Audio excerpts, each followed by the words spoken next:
Hey everyone, it's Dave from Dave's Ohio Barbecue. Today we are going to be unboxing, assembling, and kind of checking out all the features of the LG 900 pellet grill from Louisiana Grills. Stick around.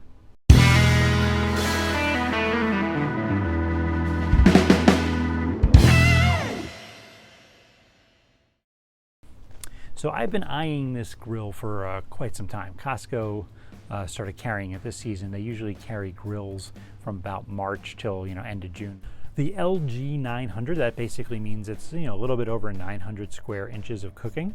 Kind of cool. They make other sizes. They make an LG 700, a smaller kind of backyard one.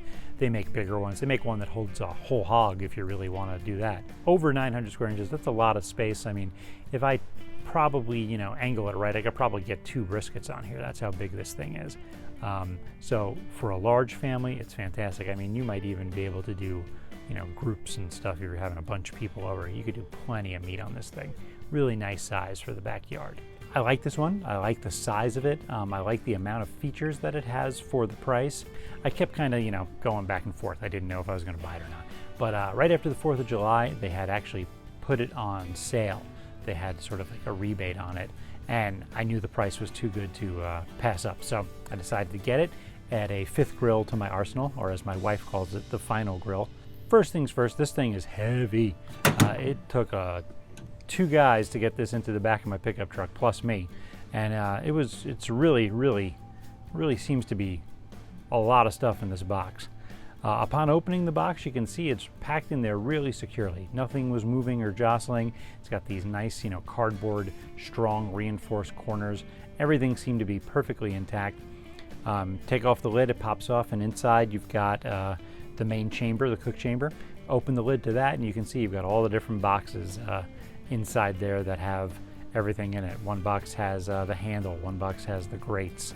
Another box has all the legs and casters and everything. So everything's all kind of compartmentalized and put in there nice and neat. One of the cool things, and a lot of manufacturers do this, but they've got all the screws and washers and everything in these little blister packet here, where it's sort of like works as a little tray to keep all your stuff organized. It's great. It's all clearly labeled. I never once wondered which part was which. It was obvious to me how everything went. So you start by assembling the bottom shelf and the legs. Okay? You'll notice that 2 of the legs are a little bit longer than the other ones. The longer ones are the ones that accommodate the big wheels on the bottom. You've got 2 big wheels on one side, and you've got 2 casters, locking casters on the other side. When you put these legs on, just make sure that you're lining them up properly so that you can put the big wheels on the back, because there is a big pin, sort of like an axle thing, that goes through the bottom of the leg, and if you don't have the holes lined up properly, it's not going to work. So make sure you orient everything the way it's supposed to be. Once all the legs are attached, then it's a matter of kind of sliding those legs into the bottom of the cook chamber. Now you're going to be moving this around, you're going to be finagling it. Make sure you have it on a piece of cardboard or a moving blanket or something to protect it from scratching. This is a painted surface. This is a metal painted grill, and you don't really want to scratch it up too bad. I had cardboard down on my patio here when I'm doing it, and I also assembled the legs and everything on top of my deck box, which is plastic, so I didn't really worry about that scratching anything. So once you get the legs in there, once you get the base hooked onto the cook chamber, and you get everything screwed in tightly, you need to tilt it up. This is probably good for 2 people, or lock the casters so that it doesn't roll away on you, because you really don't want this thing to roll out from underneath you. Get it up on its 4 wheels, and now it's time to assemble the pellet hopper. Before you attach the hopper, there's a couple things you need to do. You need to attach the internal temperature probe, the probe that figures out what the cook chamber's at. There are 2 paddle clips, I guess they're called, that you need to connect first. So you maybe want to take the hopper and either rest it on your knee, or if you have a chair or something you can put next to the smoker to kind of keep it at the right height. Connect those 2 securely, and then tuck all the extra wire back into the hopper assembly, not into the grill, because you do that, you're probably going to melt some wire. Once those are connected, then you can hang the hopper onto the side of the cook chamber. There's a bracket that it rests on. Now, it's not really secure right now, it's just sort of dangling there. So from inside there are 4 screws that connect it on securely. Pretty cool.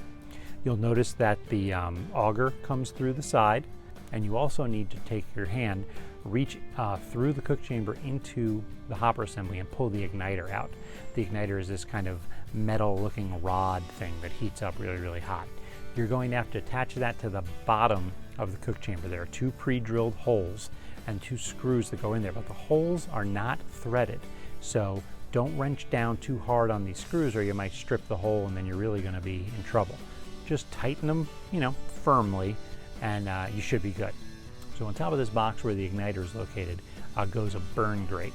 This is the grate that kind of captures all the pellets when they're ignited, and it also allows air to come through because this has a convection fan in it, so it's constantly blowing air in to keep the pellets lit and to keep everything moving around nice. One of the cool things that I like about this is that the auger and the chute where the pellets come out is above the burn grate, so it actually drops them down into it. I've heard that in some early model pellet grills, the auger, the feed, was at the same height as the igniter, and sometimes the pellets in the auger would light on fire and you'd have fire feed back into your hopper. Probably not a good idea. So since this is above it and you've got the convection fan blowing the flames away from the auger, there's really no chance of any of your pellets inside the auger catching on fire. So once all that's assembled, the next thing that you need to put on there is the grease tray.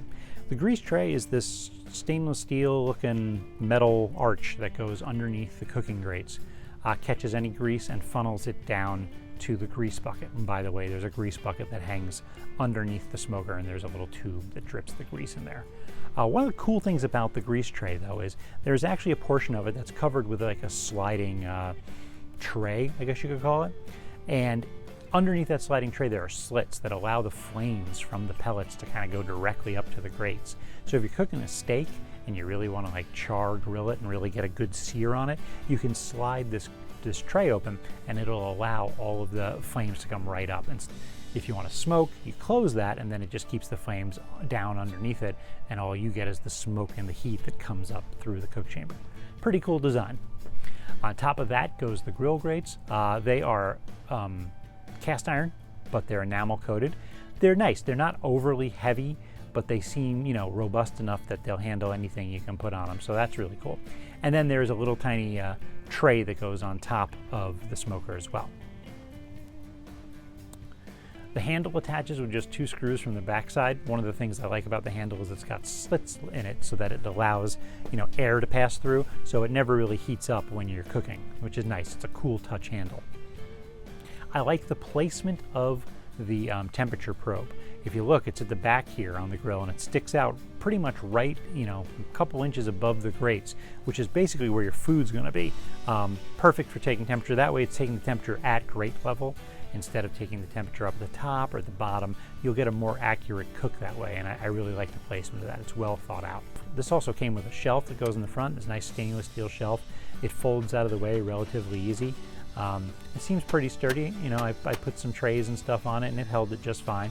So it'd be a good resting place to put down, your ribs or something before you get them on the grill.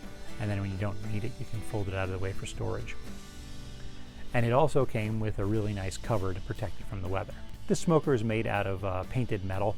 It's 14 gauge metal. A couple things I like. If you open up the lid, you'll notice there's reinforcing brackets on it. Like that a lot.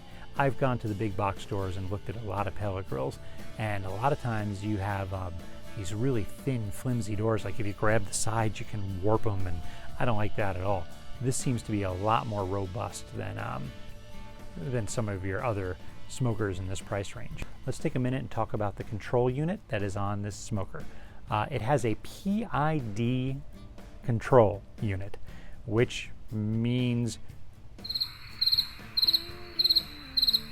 wait, I'm going to read it. It means Proportional Integral Derivative Control Unit. What does that mean? It basically means it's like the same type of temperature probe that's in your oven in your kitchen. Set your oven in your kitchen to 400, it gets up to 400, and then it kicks down the heat a little bit, keeps going up and down to make sure it stays at the right temperature. This is the same thing. It's going to keep your smoker at whatever temperature it is you set it to. Cool, comes in handy. On the face of the control center, we've got a power button. Turn that on and you'll notice that a fan kicks on automatically. That's the convection fan that kind of keeps the air flowing in there. You have the temperature up and down button right next to that, and this nice display. Now you might notice on my video that it looks like the display is blinking. It's not. It's just the shutter speed of my camera, and the controls are kind of synced up, and it kind of gives it this weird oscillating look. It's solid blue. You don't notice any blinking whatsoever. You got the readout where it shows you what temperature is going on, and you can cycle through. You can have the actual temperature of the grill. You can show the set temperature of the grill. You can show the actual temperature of the meat, and you can show the set temperature of the meat. And you can see the buttons here. They've got little blue LEDs above and below it to, show you what you have it currently set to.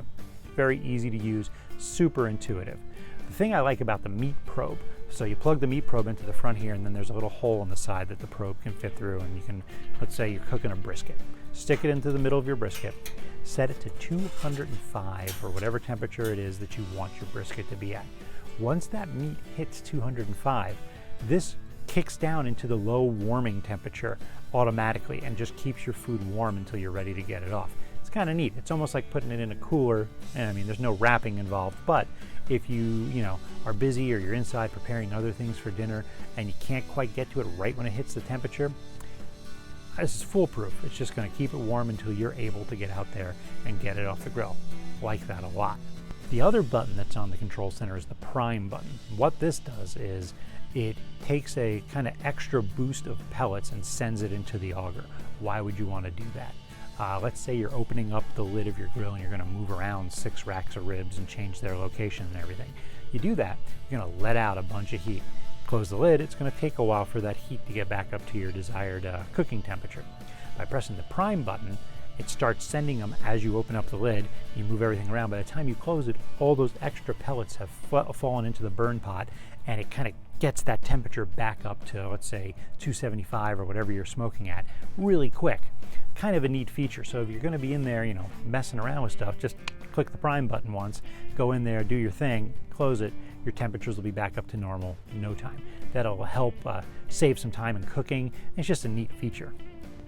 Make sure that when you plug this thing in that you're using a grounded outlet, especially since you're outside, you never know what's going to happen with moisture and things like that. It's just safe to make sure you have an actual grounded plug outside. I have a GFI plug on the side of my patio. That's where I plug it in, and that way I'm not going to have any problems when I'm doing a cook. So one of the things that they recommend that you do before you do a cook on here is you do a burn-off cook. Basically get it up above 350 degrees, let it run for 40 minutes. That way it'll burn off any oils or grease that are left on there from the factory. Super simple to do. You just press the temperature button to change it to set point. Press your set point. I put in 360 degrees and let it go. You'll hear the fan kick on. You'll see smoke initially, but then the smoke kind of runs clear once the initial fire gets started, and you don't notice really any, barely, maybe a hint of blue smoke here and there, but that's about it. Is there anything about this smoker so far that I don't like? 2 things, and they both involve the pellet hopper. One, the hopper itself does not hold a lot of pellets. So if you're doing a long cook, if you're doing like an overnight brisket or something like that, you're going to be getting up and dumping more pellets in there, unfortunately. They do sell an extension that fits on top of it, which lets you hold another, I think, 20 pounds worth of pellets. That's nice. I kind of regret that I have to pay extra for it. And the other thing that I kind of think about the hopper, there's no way to empty it. There's no way to empty out the pellets. Let's say you're using hickory or some sort of pellet and you want to switch to apple. You basically are just dumping the apple pellets on top of the hickory that are left from the last cook. I don't like that very much. I mean, you could shop vac them out, I guess, but then you're losing your pellets. I'm not going to take pellets out of a shop vac. So that is something that I would love to see in their next models, is some sort of hatch. I've seen them on other pellet grills. Open the hatch, drain out the pellets that you didn't use in your last cook. That way you can change flavors pretty easily. That would be lovely. So there you have it, the LG 900 from Louisiana Grills. For the price, I don't think you're going to beat this smoker. It's big, it's well built, it's got really, really nice controls that are intuitive, and it'll keep everything cooking at the right temperature. I can't wait to do a cook on that. I'm going to have a video coming out here real soon. So make sure you subscribe to my channel and press that little notification button. That way when I make this new video, you will get a notification. Make sure you follow me on social media. I'm on Twitter and Instagram at Dave's Ohio Barbecue. Thanks for watching. I'll see you next time.